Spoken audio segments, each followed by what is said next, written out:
actually the full 8 Cascade spells in the deck. He can Cascade into Domri off of a Bloodbraid Elf. He's got a number of just different ways. He can Bloodbraid into Shardless Agent into, say, Punishing Fire or something. Punishing Fire, Grove of the Burn Willows, a great combo in a lot of matchups. This matchup, not one of those. Seth, I don't think, cares at all about repeatable Punishing Fires. Well, yeah, a lot of these red cards he's running Bloodbraid, which, you know, to go through it, it's 4 Bloodbraids, a Domri, 3 Punishing Fires, and 4 Lightning Bolts, have really carried Matthew Szabo through this tournament because they're so good against the aggro decks. Unfortunately, in this matchup, the loss of the black cards is probably going to hurt him. He does not have Thoughtseize, he does not have Hymn to Turok, cards that Shardless Bug at least can play that gives it game against combo decks. Yeah. Matt, instead of deciding to be good against combo, has decided to be great against aggro. Yeah, and unfortunately that is not the matchup he is facing here in the quarterfinals of the StarCityGames.com Legacy Open. All right. Yeah. So when we look over at Seth Zulinski, remember Seth is he's our 1 seed. He's been undefeated on the day, playing Classic Reanimator. So for those of you not familiar with the deck, or at least what it's reanimating nowadays, Seth has 7 creatures in the main deck that he reanimates. He has the full 4 of Gristlebrand, which is the preferred reanimation target. So he wants to have as much of those so that he can always have something to reanimate. After that, he has 3 somewhat Silver Bullet style reanimation targets. He has an Iona Shield of Emeria, a Tidespout Tyrant, and an Elesh Norn. Gristlebrand, when it was printed, sort of jumped in the slot previously occupied by Jin Gitaxias in a lot of decks. And actually, we're underway, so we're just going to go right to the match. Swamp on turn 1 from Seth. And looks like... Oh, we're going to go... Oh, we're going to get some life totals here. life pads set up here. Kind of wonder what was going on there. So yeah, previously occupied by Jin Gitaxias, I believe, was where Gristlebrand kind of jumped in, and both of those cards serving a very similar function. Gristlebrand being the 7/7 lifelinker, kind of getting the nod over Jin Gitaxias. Yeah, well, what Gristlebrand has done and did for the Reanimator deck when it first came out is it gave it a reanimation target that immediately, when it came into play, would find it more fodder. You know, because you could play this reanimation target, and if it resolved, you could immediately draw 14 cards. You have the counter magic so that it could protect itself against anything and even reload if it was answered. Yeah, exactly. So you have a situation where if it's Jin Gitaxias, they have a window to answer it before you draw any cards. With Gristlebrand, you have no window, because once it resolves, you can actually respond by drawing a card. So Seth, turn 1, Swamp into Entomb, and that gets a Force of Will, removing Brainstorm from Matthew Szabo. Yeah, and that's a necessary Force of Will by Matthew. He knows that he can't let the Reanimator deck get one of its turn 2 monster hands. The difficulty with this line, or what Matthew's going to have to do, is that when he's 2-for-1ing himself with cards like Force of Will, he's really just reducing the number of cards in his hand. And as he gives the Reanimator deck more time, he's going to know that it's only a matter of time until Seth is able to get one of those creatures in play. Matthew's going to have to be very aggressive. And he draws and plays one of the cards that I think is going to be instrumental in this matchup for Matthew, and that is Deathrite Shaman. So Deathrite coming down on turn 1, that's going to be big for Matthew. Yeah, not just kind of big. This is the way, if Matthew's going to win this difficult matchup, Deathrite Shaman is going to be the way he's going to do it. It's so hard. It's fairly unrealistic for Matthew to expect that he can race Reanimator before it just, if both decks just do their own thing, that Matthew can win first. What he's going to have to do is he's going to have to disrupt the Reanimator deck, and at 1 mana, Deathrite Shaman is the best way for him to do that. Yeah, and a repeatable source of graveyard interaction that you don't get in a lot of cards. Now, the thing with that is Deathrite Shaman's a pretty popular creature in Legacy, pretty popular card. You're seeing it in a lot of decks. We're seeing it even in the Esper Stoneblade decks, of course, to create the Esper Deathblade deck that is so popular. So I would be shocked if Seth has not prepared or has not played around a Deathrite Shaman a number of times. Well, a full 4 of our top 8 decks are running Deathrite Shamans. Yeah, so it's going to be a battle that Seth is either already familiar with, or he's going to have to get familiar with it real quick in this top 8. So an Island and a Careful Study for Seth. Careful Study, a one-shot Faithless Looting in blue, kind of how I like to think about it. But one of the scarier plays, just once again, one of those enablers. Seth, so many of his cards just put creatures in the graveyard, and we see Gristlebrand discarded. So I imagine we're going to see Reanimate. There's the turn 2 Gristlebrand potentially on the stack, and it looks like that's going to happen. So Seth going to lose a huge chunk of life. Reanimate one of the more costly reanimation spells. While it only costs 1 mana, it also costs the loss of life equal to the casting cost of the creature that you reanimate. So, Gristlebrand in play. Yeah, and the amount of redundancy in this Reanimator deck is just staggeringly good. As we saw there, Matthew, for a deck which has very few ways to interact with the Reanimator, he had the turn 1 Force of Will and the turn 1 Deathrite Shaman. Probably his 2 best cards in this matchup, and nonetheless, Seth was able to make a turn 2 Gristlebrand through that. Yeah, 4 copies of Entomb, 4 copies of Exhume, 4 copies of Reanimate, and an additional copy of Reanimate Dead. And Matthew's going to scoop them up 4.5 minutes into the match.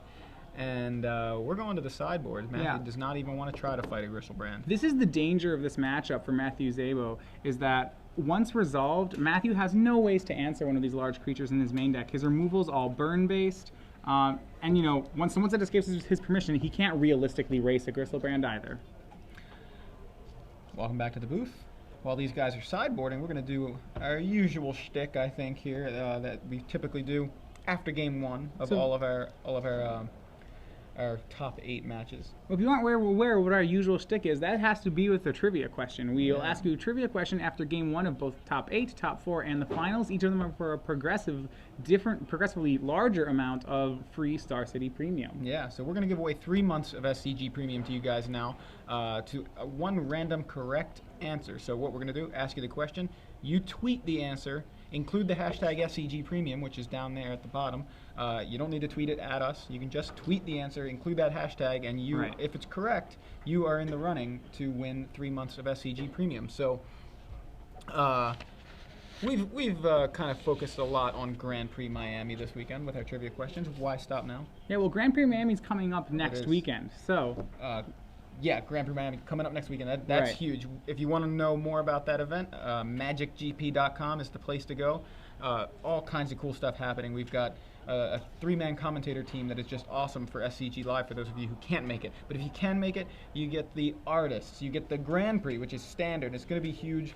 SCG has run another Grand Prix this year, not too long ago. Right. It was Grand Prix Charlotte, and up until this weekend, it was actually the largest Grand Prix that had ever been held. Yeah. And why don't we go ahead and give our listeners the question we have? Yeah, so that was the largest Magic the Gathering tournament at the time, actually, before this weekend. So how many players, here's for 3 months of SCG Premium, how many players would Grand Prix Miami need to have to beat Grand Prix Charlotte?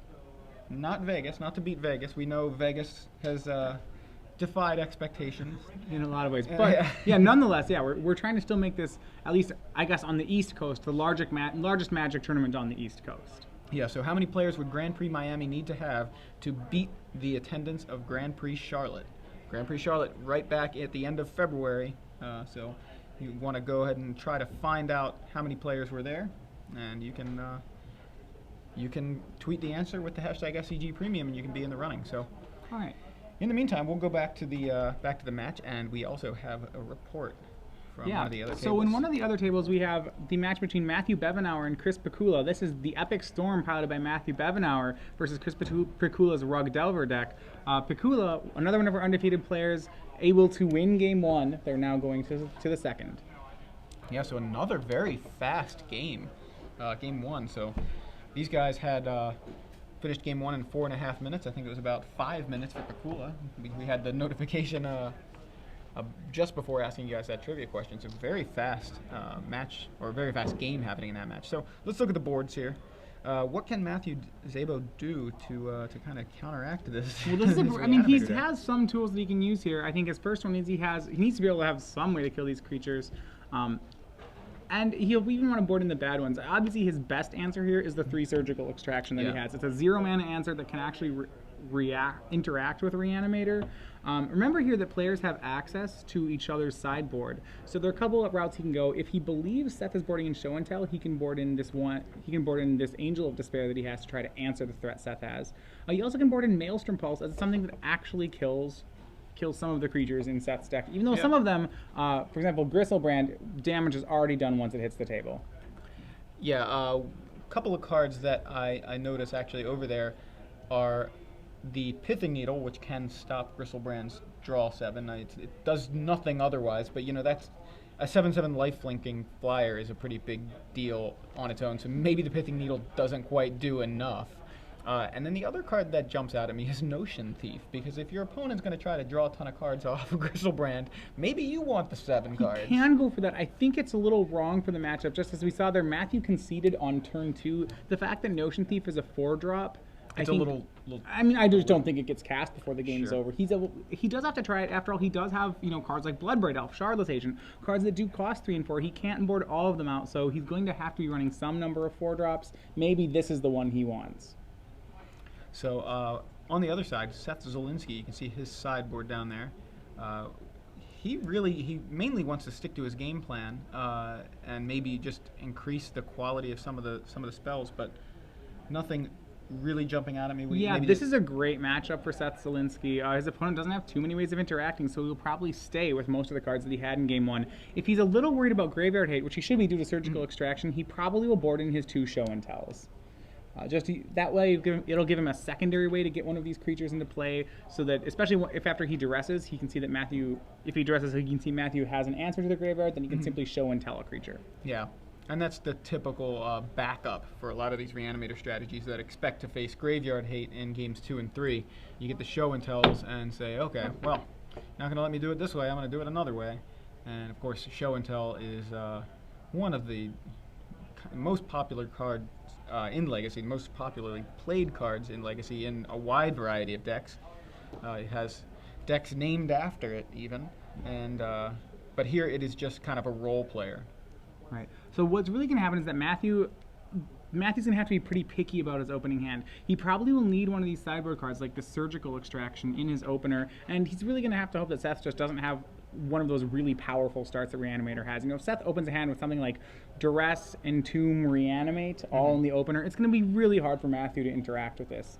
It's unreasonable for Matthew to expect to have more than one hate card, and if Seth is able to take care of that hate card and then still reanimate a target, Seth should be able to get the game. Yeah, just to note, we did mention the show and tell. He's got 2 in the board. He also has 2 in the main deck, so he can go up to the full 4 there, and that's what we're expecting him to do. Now, you said it earlier. You used the word redundancy, and that is what this deck is built around. It's got so many ways to just get creatures into the graveyard and get them out. do the exact same things. If you look at it, ways to put creatures into play, it has Exhume, it has Reanimate, it has Animate Dead, it has Show and Tell. Ways to get things into the graveyard. It has Entomb, it has Careful Study, it even has Thoughtseize on itself, which while the disruptive card, a lot of the time is used on yourself. Yeah, I have definitely done that myself playing Reanimator. It's been a while since I played that deck, but the turn 1 Thoughtseize myself is certainly a play that you can make it's when one you of those don't lines have. That if you're on the other side of the table of it, you first say, "Wait, thought seizing themselves," and usually your reaction is, "Oh no, they're thought seizing themselves." Yeah, something's that means wrong. Something really bad's about to come once that happens. So it looks like I think Seth kept his 7, and Matthew is possibly going to 6 here. That's what I'm guessing, judging on the fact that Matthew's still shuffling and Seth has a hand. It does look like Matthew Szabo's on a 6-card hand now, which isn't too surprising. Remember, like we said, there are very few cards that matter, and he has to make sure he has one in his opener. For example, he has a lot of cards. Ancestral Vision, almost not even a card in this matchup. If he suspends it on turn 1, he can't. The game will probably end before that spell's ever cast. Yeah, ideally for Matthew, he wants to cascade into that Ancestral Vision, but sometimes you just have it in your opener, and it's you're not going to cascade into it that way. You can brainstorm it back, you can cascade into it that way, but I don't know if he's going to have that kind of time. It's really one of those situations where he is going to just have to have some sort of disruption for Seth's plan, and if not, and he's going to need some pressure. All right, so Szabo has kept a 6-card hand. And we have our game started. So Szabo leads out on Wooded Foothills, and Seth Zulinski makes a Ponder just off Basic Island. I would think this is probably something pretty good for Matthew. A turn 1 Ponder means that at least Seth Zulinski's hand is not perfect. He has to find, something. Yeah. Wants to find some way to sculpt a way to get these big guys into play. Yeah, his hand's missing at least one piece to the puzzle. Right. That's not to say that Seth's deck is ruthlessly efficient in finding that piece that he's missing, so that it's maybe 1, maybe 2 turns until he finds them. But it does give a window for Matthew Szabo to interact. Looks like the Ponder is showing us Brainstorm, another copy of Ponder, and a Polluted Delta. So more ways to manipulate his library, but not necessarily what he's looking for. But then again, he's going to go ahead and take a card. It looks like he took the Brainstorm. I believe the top card then is Polluted Delta. He's going to cast a Lotus Petal here. And I can see an Iona in his hand. So it might be with that Lotus Petal. Maybe it's not the case that his hand needs too many cards. We'll see. Yeah, he also maybe just, I'm going to cast Lotus Petal, and Matthew immediately cracks his fetch land, so afraid of what Seth found with that Ponder. This is a nice little play here from Seth where pondering and then casting Lotus Petal to follow it up just makes it seem from the other side like he found whatever it was he was looking for. Yeah, I need to interact. I'm a little interested on that play as to why he would make that play, because there's no reason to let your opponent know that you have a Lotus Petal in your hand. Usually you do that if you have some instant that you want to play. If there's some reason you might need the mana, though I don't see immediately, unless Seth has drawn an Entomb, I don't see an immediate reason why he needs this Lotus Petal. And again, it could just be one of those situations where he wants Matthew to counter it, but Matthew just fetched. It looks like the Lotus Petal resolved. Fetch land happened, and this is Matthew's turn. And he's going to use Grove of the Burn Willows for a green mana, and it's going to gives Seth 1 life, but he's going to play a Tarmogoyf that's hopefully going to do something about that life total. Right, so Tarmogoyf really unimpressive in this matchup because of just how fast the matchup is, but it is one of the faster ways that Matthew has to win the game. Yeah, he's going to need some sort of clock. He needs pressure and disruption, and he's got a small amount of pressure at this point, and that's the best he can start with. As far as disruption goes, it's not like he has to discard spells, as you mentioned. He's just going to have to counter whatever it is that Seth does that he finds threatening. All right, so Seth Zulinski, not using a Brainstorm with that fetch on. He fetches on basic Swamp. If I'm Matthew, I'm worried here about a Show and Tell. And I believe there is a Show and Tell and Iona in the front of Seth's hand, so we're going to find out very quickly if that's the line that Seth is on. Right, and that gets around any sort of graveyard hit. Remember, Matthew's Szabo with no actual answer to a Show and Tell, unless he's boarded in his 1 Angel of Despair. I mean, he could just counter the Show and Tell. Yes, okay, sorry. Yeah. He no answer to a Resolve Show and Tell. Right? Okay, he can counter the spell. Yeah, I suppose that's an excellent point. He needs the Force of Will or the Angel of Despair. Him putting a creature into play to try to race any Show and Tell creature is dicey at best. And it looks like Show and Tell's resolved. Matthew's quickly chosen a card, and it looks like Seth actually... And it is the one of Angel of Despair. And Elish Norn. Look at that. Seth shakes his I'm going to hand. shake your hand. That was nice. So you have an Angel, and you have a Tarmogoyf. And so Matthew, ready for the Show and Tell. And that brings his Tarmogoyf all the way up to a 5/6. Yeah, we see Angel of Despair. That's a huge card. It's a 5/5 flyer, which, we've seen plenty of those. That's pretty big. But the biggest part of that card is when Angel of Despair comes into play, destroy target permanent, so it just gets whatever it is. It's a really mean thing to bring to Show and Tell, because it basically means whatever the other person brought doesn't work. Yeah, exactly. It's such a mean thing. So Angel and Tarmogoyf combine to knock Seth to 10, and Seth is going to go ahead and Entomb and see what he can get. All right, so now here's the question. Does Matthew Szabo have another hate card? Does he have a Surgical Extraction? Remember, Seth still can he put Gristlebrand in the graveyard and maybe animate Dead It. Maybe, there's a bunch of ways he can still interact. Yeah. It's a scary place to be if you're Seth right now, facing down 10 power worth of creatures. It doesn't look like Seth is the Reanimator deck when you see the 10 power worth of guys on the other side of the board spread across just 2 creatures. But, yeah, Seth's going to try to find a way to get into this game. It looks like an Inkwell Leviathan off the top, so I think his hand is just Brainstorm, Iona, Inkwell Leviathan, and so Brainstorm on the stack now from Seth. Well, there's a couple things he can find. He can either find Reanimate, or maybe he can find a Lotus Petal coupled with an Animate Dead, or coupled with an Exhume. Any of those would be pretty good for him right here, but he's going to need something right now. He's facing down 10 power. I think he's found Reanimate, but that's a scary card to play right here. Absolutely.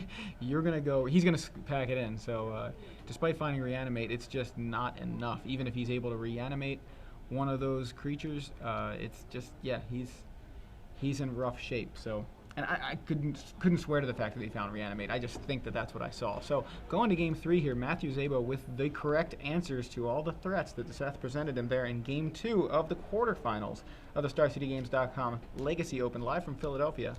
I'm Joey Pasco in the booth with Matthias Hunt, and you're just joining us. You missed quite a lot of magic this weekend, quite a lot of Legacy action today. Hopefully our still the best magic is yet to come. Yeah. As we're here in the quarterfinals, Seth Zulinski, 7-0-1, the overall 1 seed, in what's supposed to be a great matchup against Matthew Szabo. Going to Game 3 as Matthew, just a few narrow hate cards, was able to steal Game 2 out from under a show and tell. Yeah, mainly it was one big hate card, I think, that really was what mattered, and it was the right answer to the one threat that Seth had, the one piece of the combo. In fact, it was technically his backup plan of show and tell, and Matthew has the answer in the form of Angel of Despair, and so show and tell resolves, and the only one left with anything to show for it is Matthew and his Angel of Despair with a 5/5 flyer alongside a Tarmogoyf that grew quite a bit from that little interaction. The show and tell, the creature, it ended up being a 5/6 by the time the dust settled. So these guys going to the sideboard again. We've got another report from the other table. This is Jack Wang versus Rudy Bricks. Remember, Jack Wang is our Maverick pilot. He's the number 2 seed, and finding a matchup against Esper Deathblade, the matchup that really made Maverick burst onto the scene, and Jack has taken the first game, moving into the top 4, and is one step closer to moving into the top 4. Right, nobody has actually moved into the top 4 just yet, but several players, one game deep. These guys, one game apiece. In this game, Seth is going to be on the play, and I think that's going to be a major factor here, because we know that Seth is capable of some pretty dirty turn 1 plays, turn 1 or turn 2 plays. Now, this particular version does not play Dark Ritual, although I have seen versions that say turn 1 Dark Ritual, Entomb, Exhume. So the interesting thing about this matchup is when you look at the speeds of these two decks, Seth's deck is so much faster than Matthew Szabo's deck that you actually don't even look at the matchup in terms of who's going first, as what speed is it. The only card that really matters is the fact that when Seth's on the play, and this is as we saw Game 1, Deathrite Shaman sometimes is too slow to be an answer. When Matthew's on the play, Deathrite Shaman usually is a very good card in this matchup. Outside of that, really what starts to matter are these cards that Matthew doesn't even pay mana to cast. Whether it's his Surgical Extractions or that one Angel of Despair, which he's hoping Seth will cast for him. Right. These are all 0 mana answers he has, because he knows he has to be just that fast against Reanimator.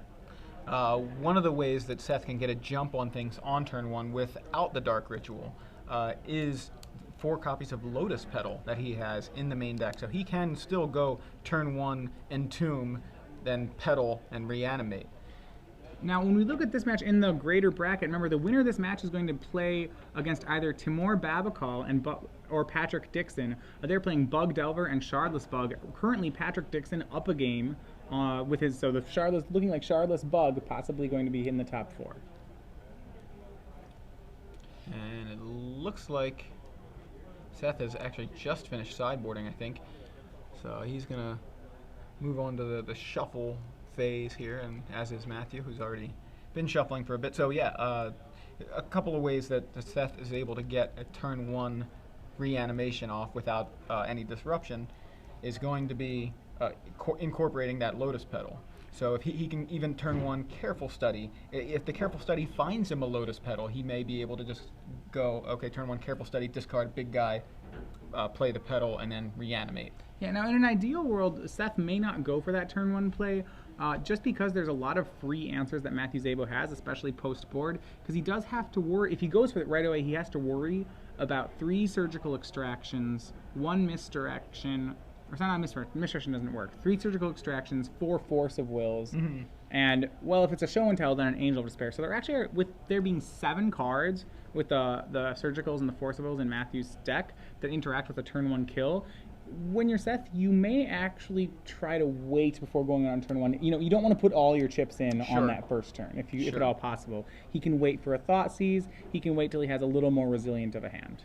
Yeah, and I think the going for it on turn 1 is more a type of thing you might do in game one before the sideboards when you know obviously your opponent bringing in a lot more interaction. So we've got a shout out from Matthew Szabo.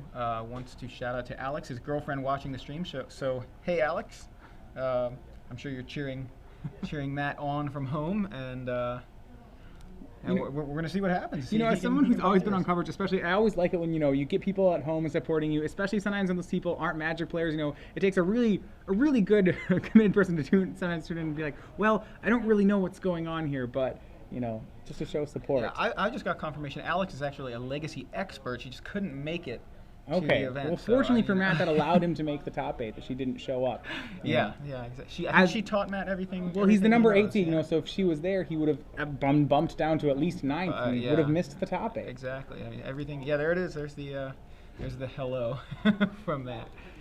So, all right, players have their openers, and Seth Zulinski and his Reanimator deck versus Matthew Szabo and his Punishing Rug deck.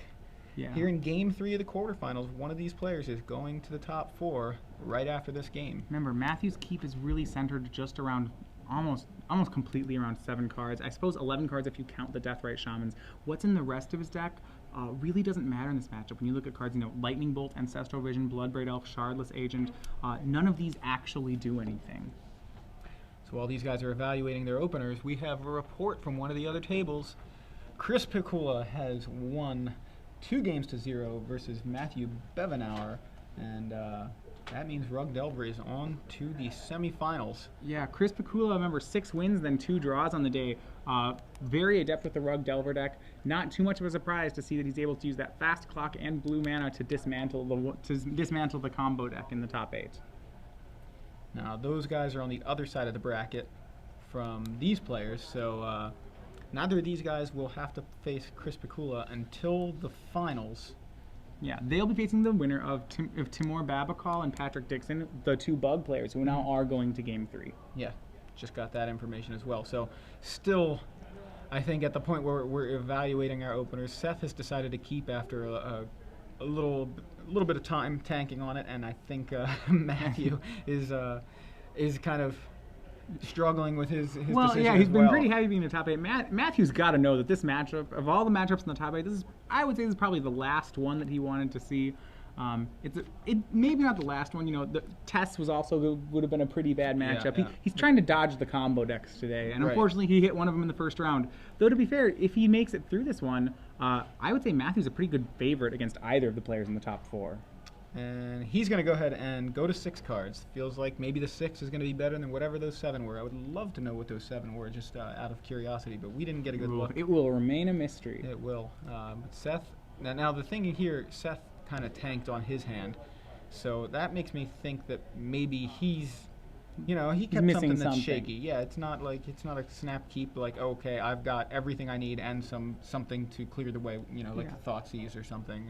And what's so interesting in this matchup from Matthew Szabo's perspective is there's so many hands that he can draw here, which would be so great, and he just has to immediately ship. Say for example on the draw he saw a hand of maybe 2 dual lands, two dual lands, a Grove of the Burn Willows, a Punishing Fire, an Ancestral Visions, a Lightning Bolt, and a Bloodbraid Elf. You'd be like, wow, what a great idea. You have Punishing Grove, you have Visions, you have Bolt, you have Bloodbraid, and you'd be like, no, that's an immediate ship in this match. Yeah. It's like, no way, that can't win at all. Yeah, not going to be able to interact, not going to be able to win the match. So it's strange, and I think that's what a lot of combo decks force you to do. You're in a situation where you actually need to interact, and that's why combo decks are so popular, because it's kind of like, sometimes even if you have ways to interact with me in your 60, you may not have ways to interact with me in your first 7 cards. Right, so a lot of ways, it forces the opponent's deck to mulligan more often than it normally would. You've seen decks that are super high variance, like Goblin Charbelcher, which, I think, in a lot of ways, those decks will literally sideboard 0 cards or 15 islands, as we've seen before, because the deck is so straightforward. It is just built to be what it is. It does one thing, and it does it well, and there's nothing else it does, so why would you need a sideboard? Yeah, exactly. And if your opponent has the answers, then, hey, all right, you win. Well, it looks like Matthew has some interaction in this hand. He does have a Force of Will in here. Remember, because of Force of Will, though, unlike Angel of Despair, it doesn't just trump. He needs to make sure he has a follow-up clock when he has a card like Force of Will. So we're underway. Seth Zulinski leads on an Underground Sea, and Matthew has a Wasteland on turn 1. Seth is going to respond to that Wasteland with a Brainstorm. Yeah, a little interesting there. You know, I'm not positive if he needs more lands. This is a pretty good Brainstorm, and that's what it tells to me, at least, is that maybe his hand's a little land light. Otherwise, it might just be that Seth could just easily let him Wasteland the land. If you Brainstorm without a fetch land, you know, Brainstorm actually loses all of its value. Yeah, I believe I see a Polluted Delta in his hand. I'm not entirely sure. Report from the other table really quick. Jack Wang has won 2-0 over Rudy Brixa. Yeah, Rudy Brixa, one of the undefeated players, losing to Jack Wang. So Jack Wang 8-1 on the day with his Maverick deck. He will be playing against Chris Pikula. He'll be one of the last players with a chance to dispatch the Meddling Mage. So Polluted Delta from Seth, as I thought it might be, and finds a swamp right on top. I think he's still going to need to shuffle here. Or unless there's... Okay, yeah. It's nice that you knew it was on top, but you still need to shuffle after the fetch land. And of course, he did, you know, offer Matthew the chance to the opportunity to shuffle, but I think Seth needs to shuffle first. So there you go. Shuffles, presents it to Matthew. Matthew's going to shuffle here. So Seth fetches up a basic swamp. Now that is Wasteland proof. So on turn 2, Seth is going to cast a Thoughtseize. And we're going to see exactly what Matthew kept, unless he wants to go ahead and just answer this with a counterspell. And he very well might. No, he's going to show us. Okay, Force of Will, Bloodbraid Elf, Tarmogoyf. What is that red That's card? Pyrostatic Pillar. Okay. Typically a card that's used against Storm decks. Matthew's boarded it in here. A little bit of a curious sideboard, just because Seth won't play too many cheap spells. What this does is it deals 2 damage to a player whenever they play a spell that costs 3 or less, which, to be fair, in Legacy is most spells. Right. So what I think Matthew's doing here is he's using this. This is a card that just deals some damage. He's using it kind of like just as a burn spell.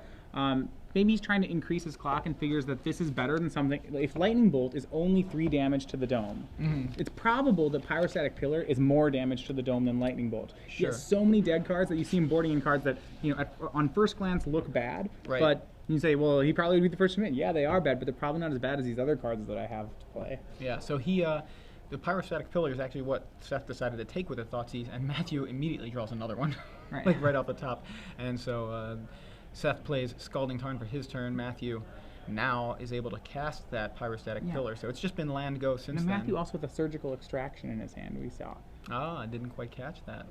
So that was just off the top this turn, I believe. Yeah, so he has that. He has a Surgical, a Force of Will. Matthew has a setup that could win this game. He has 2 hate cards in Force of Will and Surgical. He has a way to win the game in Pyrostatic Pillar. Well, not a way to win the game, but a way to get closer to it. You know, obviously you can't win the game with Pyrostatic Pillar because your opponent will just not cast the spell that kills them. Right, but it definitely chokes them on what they're able to do if their life total is low. So, yeah, Seth is going to take a look at that pillar, and he's going to cast Show and Tell. All right, Take so 2. He's going to hope, you know, that Matthew has not drawn the Angel of Despair again. Remember, Matthew's deck with very few ways to interact with Show and Tell. Does Matthew, we know, has the Force of Will. Does he have the card to pitch to it? So, yeah, it looks like it may have been declared as a resolved spell because Seth has already chosen his card, but I could be wrong. Maybe Seth is just getting ahead of himself. Yeah, Bloodbraid Elf, Surgical Extraction, Tarmogoyf, Force of Will. He has the Force of Will, but Matthew Szabo does not have the blue card to pitch to it. And Tarmogoyf can be a little outclassed by Gristlebrand at the Show and Tell. So Gristlebrand is in play, and you know Matthew had to scoop to that game 1 almost immediately. We'll see if he's going to put up more of a fight here in game 3, where really he has. And there's the second blue card, a turn too late for Matthew Szabo. As you said before, he may be have been playing Pithing Needle and could have drawn to it and somehow hopes to race Gristlebrand, but even that's a tall order. And as soon as Gristlebrand gets that hit in, this game's going to be very impossible for Matt to win. Yeah, and now even the pillar is laughable because Gristlebrand's just going to gain 7 as soon as it swings or blocks. So off the top for Seth is a Lotus Petal, and Matthew Szabo with a Pyrostatic Pillar and a 4/5 Tarmogoyf in play is really up against the wall here against Seth Zulinski and his Griselbrand. Here in Game 3 of the quarterfinals of the StarCityGames.com Legacy Open live from Philadelphia. Right, Seth looks like he's doing some math here. Yeah, I mean, well, he's able to untap with a Griselbrand. So really what he has to do is just think about worst case scenarios here. You know, does he go to 21 and pass the turn? Does he go to 21 and then draw 7 going back to 14? Right. You know, all of these are great decisions and he'll probably win no matter which one of them he chooses. But he wants to just kind of imagine, you know, if every single thing went wrong, you know, what would I want to do? He's going to get greedy and he's going to say, you know what? I think I'm going to show and tell again. You didn't have much last turn, so you had one draw step. Yeah, this is a really dangerous play. If Matthew Szabo actually has, well, it's not too dangerous. Matthew Szabo had drawn the Angel of Despair, Seth would actually lose his Griselbrand here. Right. What he would end up with is probably the Elishnorn that's in his hand instead. Right, he will get a chance with that trigger on the stack to draw 7 off the Griselbrand, so he probably would still be okay. Right. But, you know, once you have a Griselbrand in play, there's not a huge reason to add another creature to the board. So Force of Will for the show and tell, currently on the stack, Force removing Force, and Seth is trying to decide whether or not he wants to try to draw into some counter magic for that Force of Will and possibly get that Elishnorn into play through the Force of Will. So now Seth knows what are the remaining cards in Matthew's hand. Yeah, we have to remember that Seth went down to 12 to cast the show and tell. If I'm Seth Zulinski, I let this get countered, and I actually don't even know if I draw cards. I just hit with a 7/7 lifelink. He knows the Punishing Rug deck, and it just seems very unlikely that Seth would be able to interact. That Seth will be able to race just a 7/7 flying lifelink. Yeah, so here he's going to go ahead and draw 7 off of the Griselbrand. He's going to 5. Yeah, he really doesn't seem to want this show and tell to get countered. So he's going to go down to 5. There's a little bit of a window for Matthew Szabo, but he still is probably fine. The lifelink Griselbrand is really hard to deal with. Yeah, Seth very likely to attack following this little exchange of spells. I think that show and tell is going to be successfully countered by the Force of Will, because I don't see a way that Seth can counter it himself. I didn't see Force of Will among those cards, and he's tapped out. So show and tell is successfully countered by Matthew Szabo, and Griselbrand now, I imagine, is going to go ahead and attack. But I mean, he could just hold back. Yeah. I mean, gaining 7 and taking 4 is still a net life gain. So if you're Seth Zulinski, it just makes sense to make this play. So Griselbrand comes over for 7. Going to knock Matthew to 12. Going to put Seth up to 12. And right, and that's one of the things that's, yeah, you know, life totals can always be misleading on seeing who's winning the game. You know, first you might first glance be like, oh, Seth's in a little bit of trouble, but not in too much trouble at all. No, not at all. You got to look at the cards on the board, and you know, the actual situation in the game. Life totals definitely can be misleading, because they're often used as a resource in this game, and a deck that certainly showcases that quite a bit is Reanimator, with cards like Reanimate. Yeah, Reanimate Griselbrand, sure, I'll go to 12. That's fine. Who cares? So, I believe this is the end of Seth's turn. He's going to have to move the discard, and he's got quite a grip there. Maybe doesn't want to discard anything that is too vulnerable to surgical extraction. Yeah, and really, I'm not sure, again, whether it matters really what he discards. I'm very skeptical that Matthew Szabo can actually answer Griselbrand on the board just as a flying 7/7. Yeah, Seth, I think, is playing, you know, just conservative, trying to make sure that he's got a backup plan or some way to interact in case Matthew's able to deal with that Griselbrand. You know, he doesn't want to be too sure of himself. Doesn't want to, you know, just go ahead, oh, I have Griselbrand in play, shrug, do whatever you want, I'm just going to attack you. You know, he needs to really think about what he wants to keep. He's actually still in his second main here. He played his land for the turn, and he's gonna Thoughtseize here. Right. So Seth down to 10. He really, I think he really just wants to make sure he's down to 10, down to 7, because of that pyrostatic pillar. Down to 8. I'm sorry, it's converted mana cost 3, 2 damage. Right. Sorry about that. So yeah, down to 10 because of the pillar, and then he's gonna lose 2 if the Thoughtseize resolves. Which it's going to. So yeah, he's down to 8. Really spending more life points than he probably needs to, but as we see, Bloodbraid Elf, Surgical Extraction, not much Seth has to care about. Yeah, I mean, Seth can take the extraction here just because he's got to take a card. So, exactly. I mean, unless he really doesn't want Bloodbraid Elf to hit the table 2 turns from now. Well, I mean, the only Bloodbraid Elf hits the table is if Matthew Szabo's next 2 draws are lands, and if Matthew Szabo's next 2 draws are lands, his life total is about 0. Yeah. So that's going to be just That's what I'm fine leaving saying. him Bloodbraid Elf. So that's what I'm saying. Like he's going to take the extraction, and that's what he did. So Seth at 8 now. And he discards, and there you see Elish Norn, one of the cards he discarded. He's got Reanimate. I believe he also has Exhume in hand. Tarmogoyf growing a little bit. And this is so risky, this line that Seth has taken. If Matthew Szabo top decked a Lightning Bolt here, he would have stolen this game. Yeah. So he knocks Seth Zulinski all the way down to 3. And Seth's going to... Matthew did not draw the Lightning Bolt, he drew a different red card. And he drew Pyrostatic Yeah, Pillar. that is the 3rd copy of Pyrostatic Pillar, so those are all the pillars that Matthew has. Seth, at this point, shouldn't really care because that Gristlebrand's just going to put his life total out of reach.